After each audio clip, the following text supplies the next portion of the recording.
Photos from the Kittitas County Sheriff's Office show search crews working to rescue and recover 4 friends who went backcountry skiing Friday.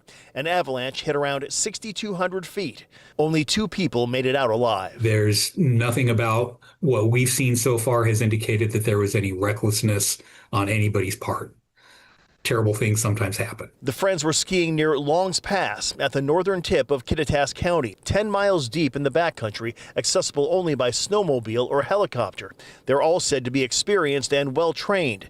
Things were going fine until one man took his 3rd run of the day. One of the gentlemen took his first turn. It broke the snowpack loose, and an avalanche was created that took all 4 men down. It was happenstance. This was the 2nd fatal incident in our mountains in 2 days. Last Thursday, a 27-year-old man crashed headfirst into a snow-covered creek while snowboarding at Stevens Pass. He suffocated. In this case, search and rescue crews traversed some of the toughest terrain in the Cascades. The only thing that saved the 2 survivors, their satellite 911 communication system. This was some of the same terrain that we were searching for Travis Decker, remote, rugged, steep mountains.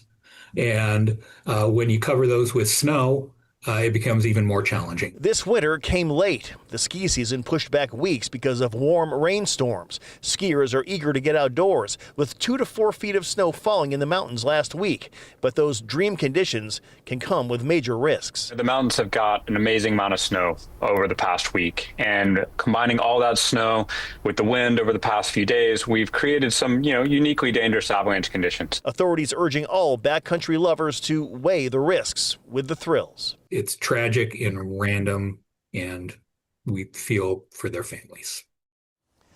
The 2 survivors were not seriously injured. Meantime, experts from here at the Northwest Avalanche Center at Sand Point have been out to that scene analyzing it to see if there is anything they can learn from it.